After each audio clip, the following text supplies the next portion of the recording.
Idipada itu kalau diterjemahkan secara kata per kata, ide yang berarti prosperity atau potensi. Prosperity itu artinya keuntungan, keberkahan. Potensi, ya potensi, kekuatan. Tadi Pak Marino mengatakan sebagai dasar kekuatan batin. Bolehlah. Dan juga potensi kekuatan, termasuk juga kekuatan fisik, itu juga potensi. Kenapa 4? Karena yang akan kita bahas adalah 4. Ya, 4 ide. Pada itu artinya memiliki. Jadi kalau diterjemahkan secara ya umum adalah kondisi-kondisi yang berguna memungkinkan seseorang mencapai tujuan terakhir sesuai dengan kemampuan. Yang pertama adalah canda. Ya, canda biasa. Canda ada artinya adalah kegembiraan untuk mengerjakan sesuatu. Ya, ini adalah kondisi yang pertama. Mengerjakan sesuatu itu dengan gembira. Apa saja? Kalau tadi saya sudah singgung di depan, ya, yang menjadi ini buka toko, buka warung, lalu pegawai, lalu petani, ya. Itu kondisi yang pertama. Ya. Semuanya ketika kita akan melakukan sesuatu, itu harus diawali dengan perasaan gembira. Perasaan gembira ada di mana itu? Ya ada di dalam diri seseorang itu sendiri. Gembira, bagaimana sih gembira? Gembira berarti tidak sedih. Gembira tidak takut. Gembira tidak marah, tidak jengkel. Gembira adalah perasaan yang menyenangkan yang ada di dalam diri seseorang. Jadi kalau mengerjakan apapun juga, sebagaimana kita memang ya memiliki profesi, kita memiliki pekerjaan, kita memiliki tugas-tugas, ya. Kita melakukannya dengan senang. Sekalipun hanya di rumah, ya. Mengerjakan hal-hal pekerjaan di rumah. Jangan anggap ya remeh dengan mencuci baju, mengepel lantai, membersihkan kaca, memasak. Loh, itu pekerjaan yang sesungguhnya ya berguna. Berguna bagi diri sendiri dan berguna bagi orang lain. Ya. Ada maksud semua ketika kita mengerjakan hal-hal itu. Nah, kalau semua diawali dengan senang, dengan rasa gembira, maka apa yang dikerjakan, apa yang terlihat? Semuanya akan menjadi beres. Cuci bajunya bersih, tidak ya tertinggal busa atau apa itu, misalnya sabunnya, ya rinsonya. Nah, karena apa? Nyuci dengan gembira. Sekalipun nyuci sekarang pakai mesin, tetapi kalau orang ini tidak gembira, ya rasanya jengkel, rasanya lagi ya uring-uringan, itu kan menjadi apa yang dikerjakan setengah hati. Ya. Ngepel juga sama. Jangan remehkan ngepel. Ngepel itu hal yang baik. Sesungguhnya dari pekerjaan yang sepele itu mengandung satu nilai yang luhur. Coba ketika seorang mengepel lantai dengan perasaan gembira, ya, lalu ngepel dari bagian demi bagian, apa yang dirasakan kalau gembira? Rasanya tambah gembira. Karena apa? Karena melihat lantainya bersih. Dan ketika dipakai sebagai perenungan, saya membersihkan lantai. Tapi sungguhnya saya juga membersihkan lantai yang ada di dalam pikiran saya. Saya membersihkan batin saya. Nah, makanya ketika lantainya bersih, ternyata batinnya juga makin bersih dari kotoran pikiran. Mungkin ada emosi sebelum ngepel. Kenapa? Karena sambil berpikir, kenapa ini yang bersihkan bukan pembantu saya, bukan anak saya, tapi kok saya yang bersihkan? Agak emosi, tapi karena perenungan. Membersihkan lantai, sesungguhnya juga membersihkan pikiran sendiri dari kotoran pikiran. Tambah gembira, lantainya bersih. Waktunya berjalan begitu cepat. Semuanya bersih, bukan kaca juga bersih, dapur bersih semua. Tetapi kalau pekerjaan itu dilakukan bukan dengan perasaan gembira, perasaan senang, apapun yang dikerjakan itu menjadi berat dan terasa lama. Nah ini, karena itu perasaan gembira perlu dimunculkan pada setiap kita melakukan apa saja. Dan bagi orang-orang yang memiliki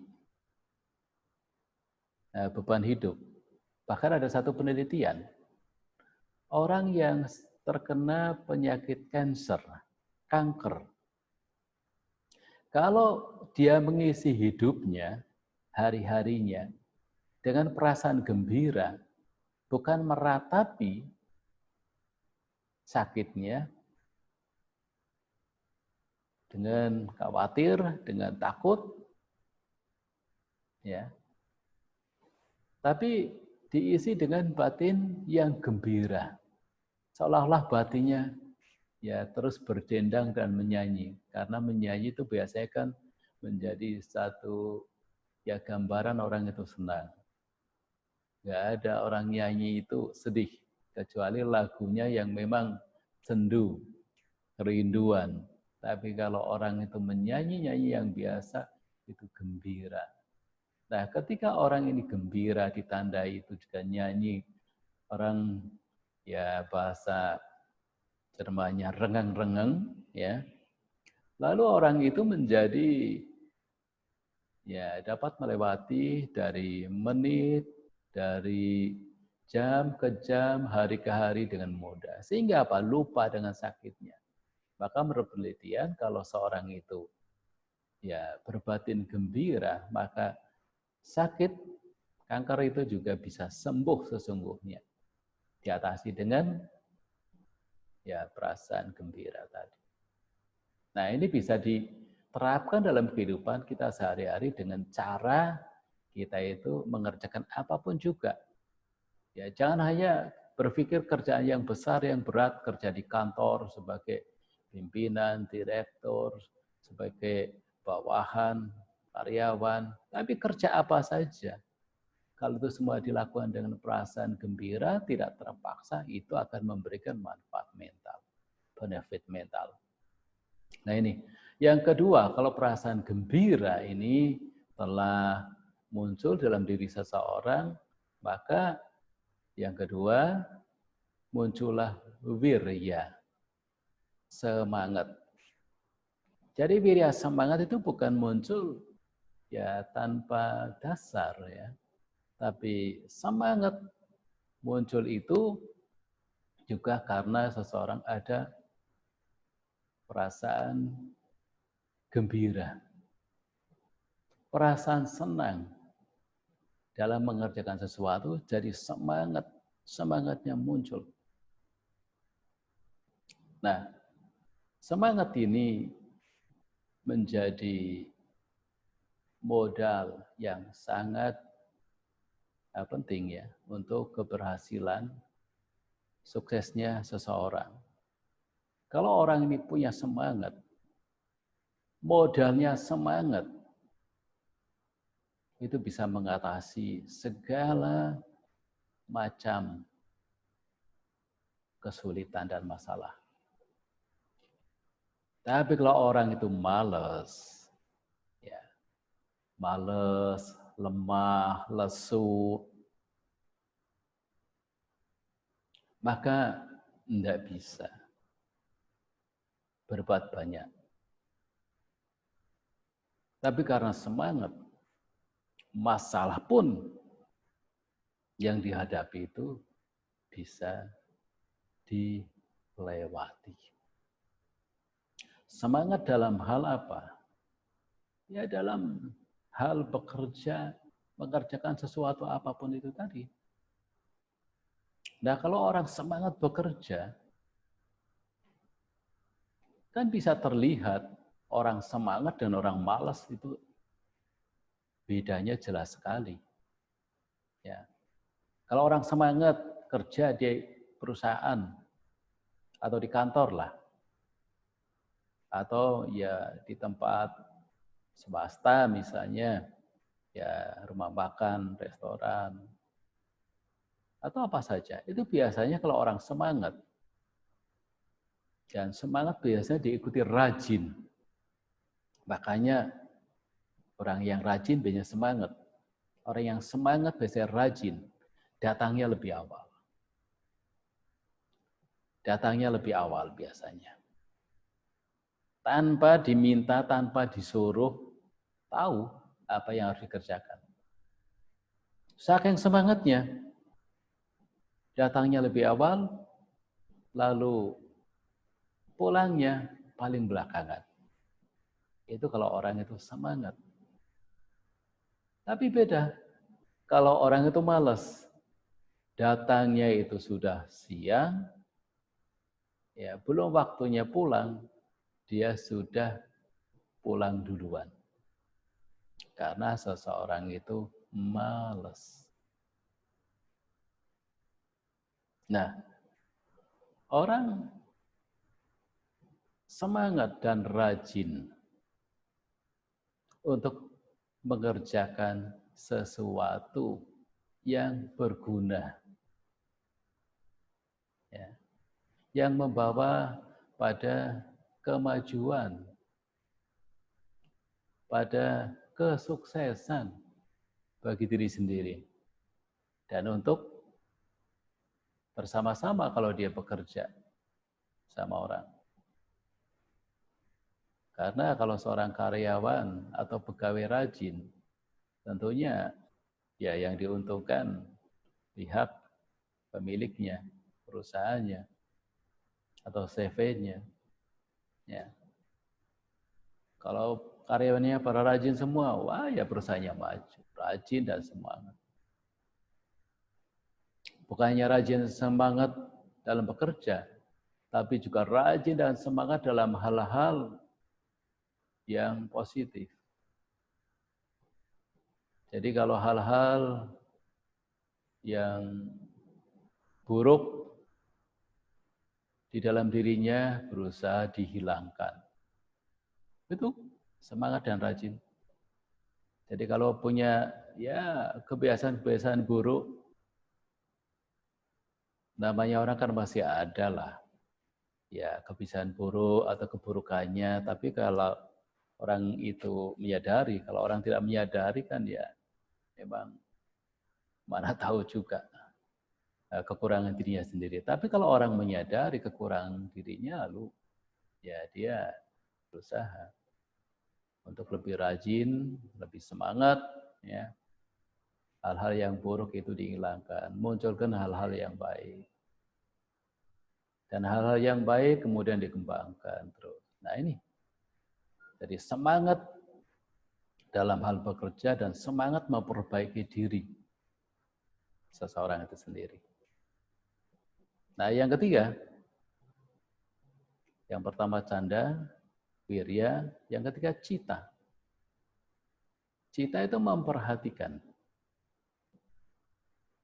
apa yang dikerjakan dengan teliti, dengan penuh perhatian, tidak membiarkan apa yang dikerjakan itu menjadi keliru, menjadi salah. Orang sekarang mengatakan fokus. Fokus dengan pekerjaan. Tidak sampai kemudian salah-salah. Kalau orang namanya sudah senang bekerja, ya, gembira dalam pekerjaan, punya semangat, itu perhatiannya pasti kuat di situ.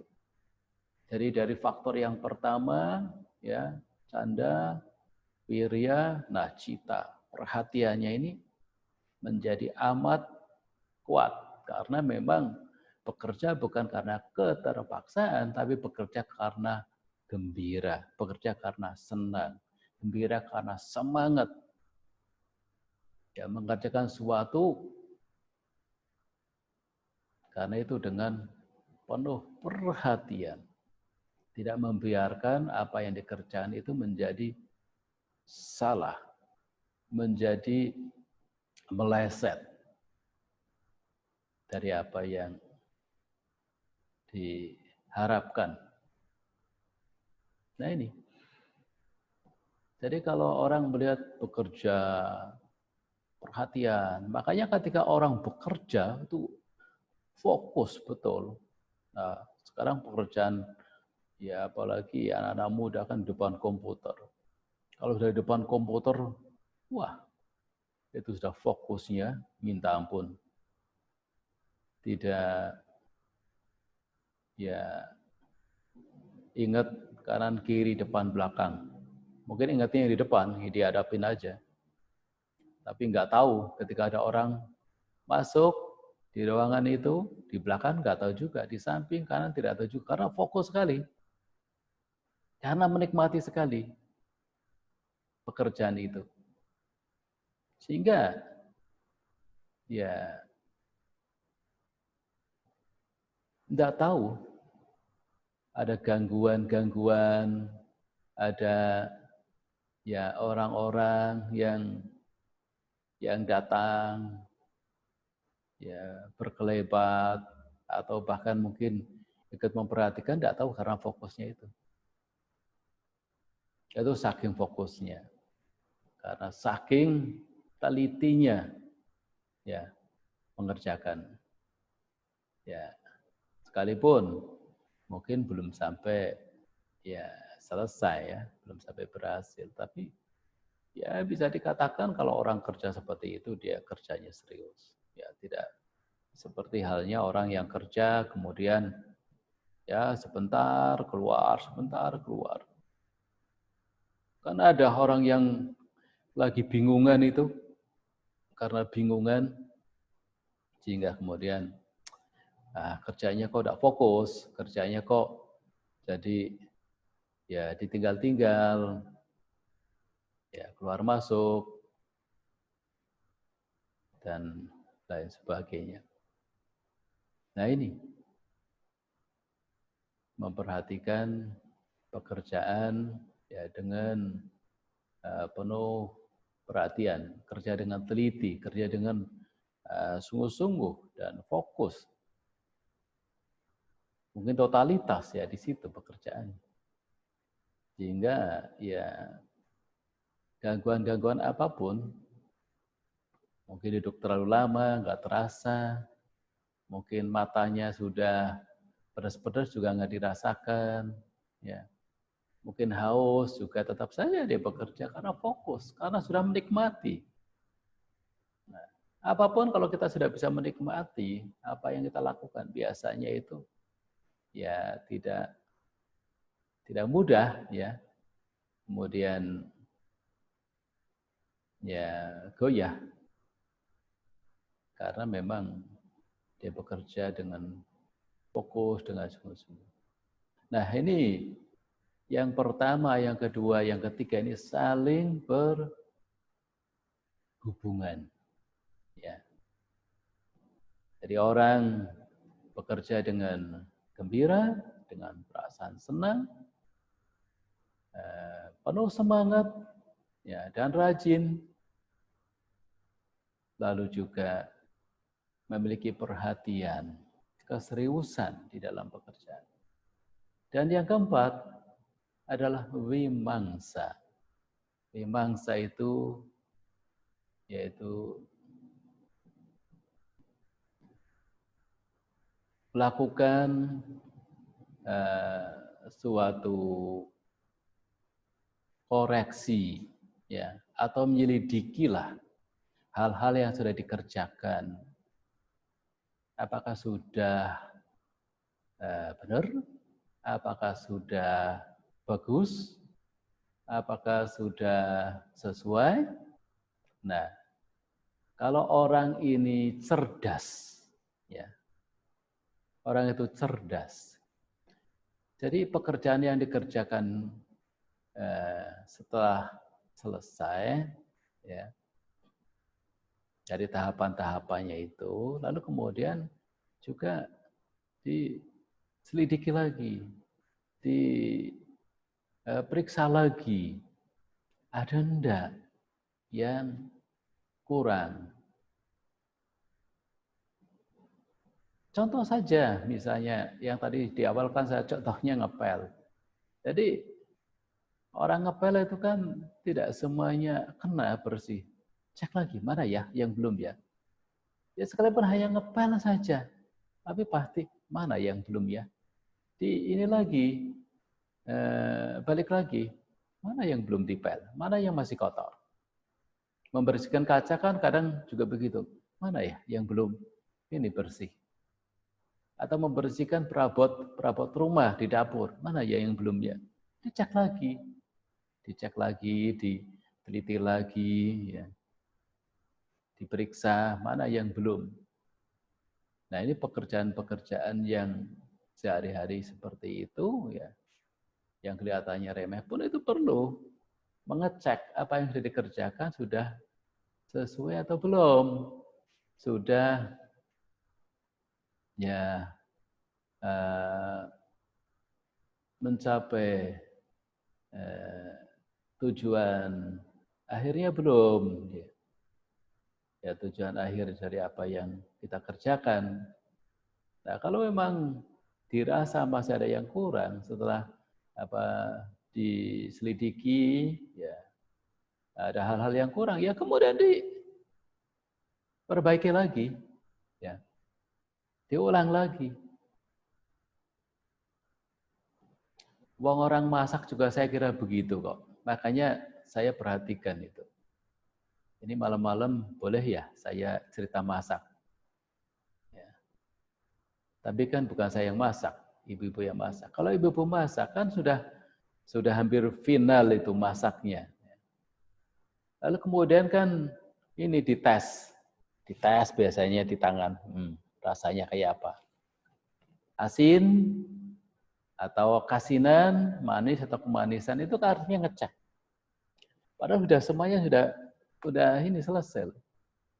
Cek lagi, oh kasinan, oh kemanisan, oh kepedesan, kan begitu. Jadi cek lagi.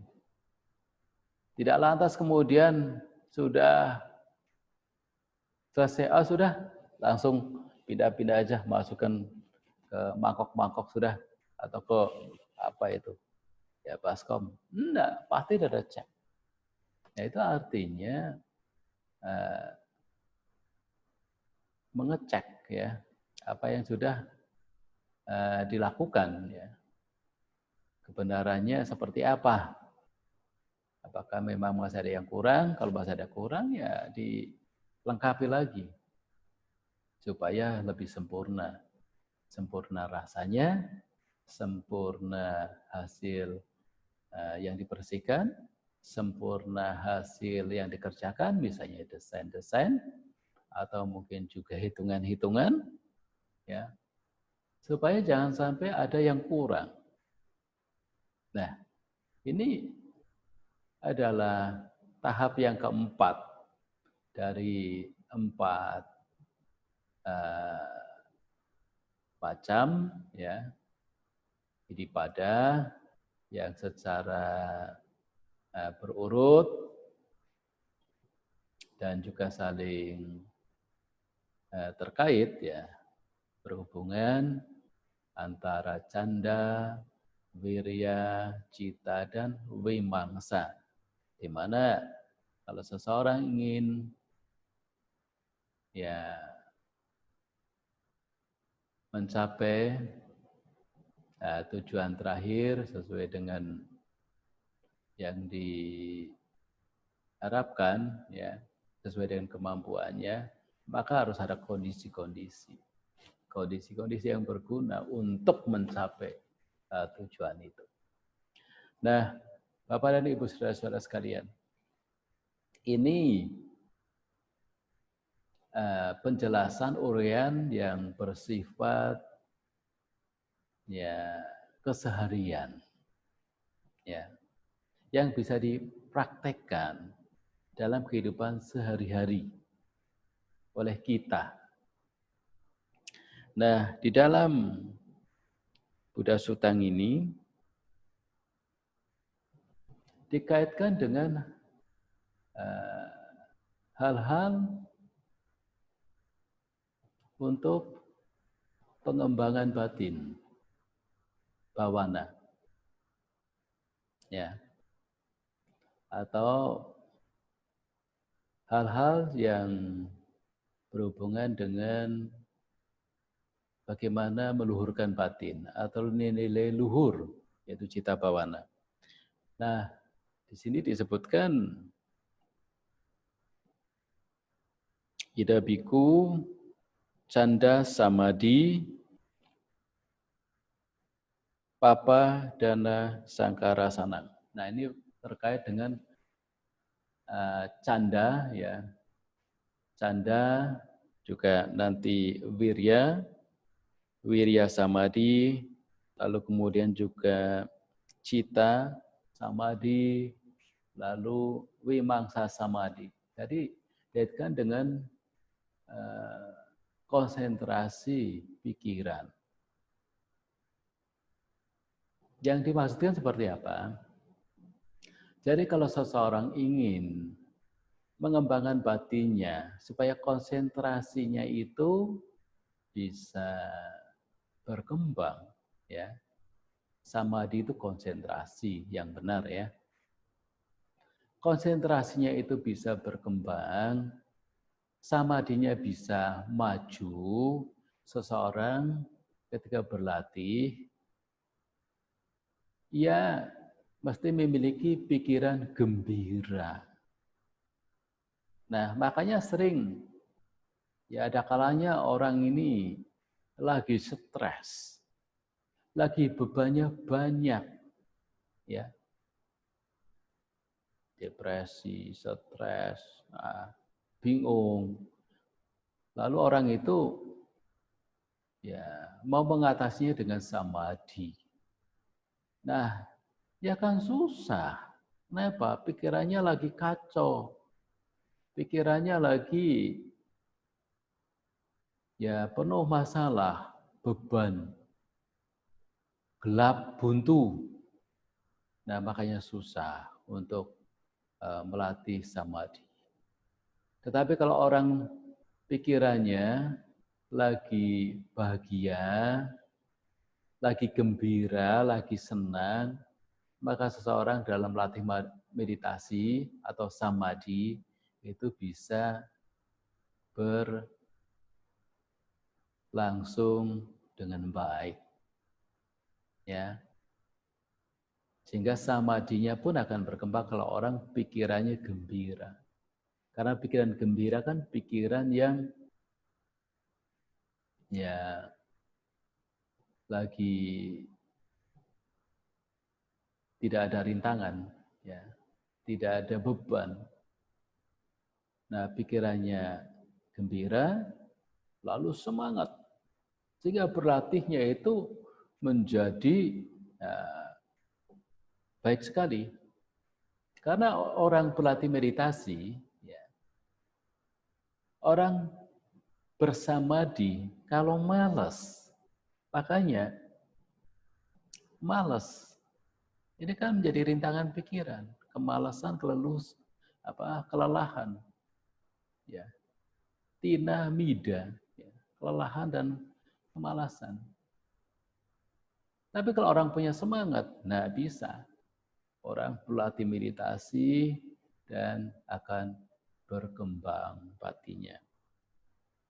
Maka ya wirya samadhi artinya seseorang yang memiliki semangat di dalam berlatih.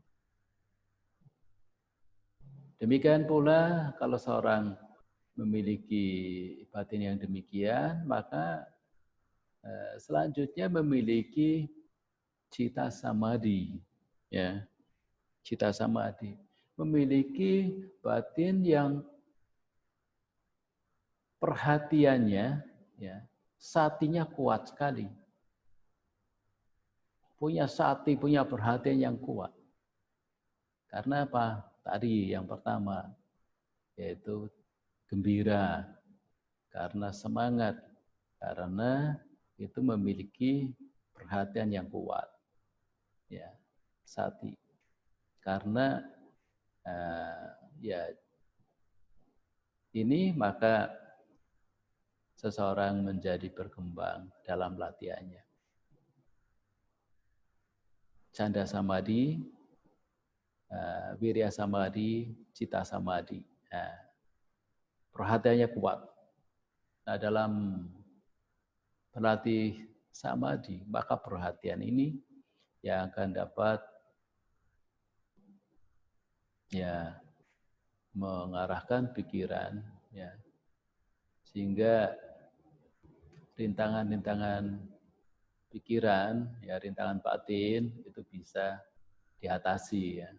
Karena ketiga hal itu sesungguhnya, ya.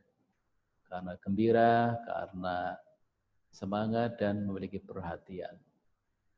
Sati, ya.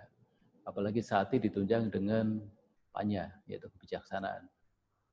Ya, sehingga seseorang dalam berlatih meditasi maka akan berkembang dan akan memperoleh manfaat, ya, manfaat dari latihan yang tidak kecil. Kemudian yang terakhir adalah vimangsa samadhi, yaitu ya selalu berusaha menyelidiki hal-hal yang ya merintangi perkembangan batin, merintangi kemajuan daripada batin dari latihan-latihan yang dilatih itu. Jadi dia selalu ya mengkoreksi, menyelidik hal-hal yang memang diketahui oleh diri sendiri sejauh latihannya ini telah ya berlangsung, lalu mengalami kemajuan, perkembangan, ya tentunya diri sendiri yang tahu. Nah, ini yang perlu saya jelaskan sebagai melengkapi uraian yang pertama, ya, yang sehari-hari, tapi sesungguhnya yang dimaksud yang kedua yaitu canda samadhi, wirya samadhi, cita samadhi, dan vimangsa samadhi ini juga bisa dipraktikkan dalam kehidupan sehari-hari dari hal-hal yang sederhana yang tadi saya lakukan. Nah, sesungguhnya juga kalau seorang sudah melakukan seperti apa yang tadi saya tegaskan, ya, mengerjakan suatu dengan benar-benar, itu sesungguhnya juga ada unsur-unsur samadhi, konsentrasi itu juga sudah ya ada, sehingga ngepel dengan perenungan tadi ya, sehingga bersihnya lantai tapi bersihnya pikiran itu sesungguhnya juga adalah samadhi ya. Kemudian juga mengerjakan apa ya tugas-tugas pekerjaan apa dengan penuh perhatian. Ya. Kalau itu dilakukan dengan sungguh-sungguh itu sungguhnya juga faktor-faktor samadhi juga sudah ada. Demikian juga semangat dan juga kegembiraan. Itu juga faktor-faktor daripada samadhi yang telah berkembang dalam diri seorang. Hanya sebatas tahapan-tahapan yang orang itu sendiri mengetahuinya sejauh mana. Tapi kalau prinsip-prinsip itu dilakukan dengan baik, sesungguhnya seorang itu juga sudah mengembangkan samadhi atau konsentrasi yang benar.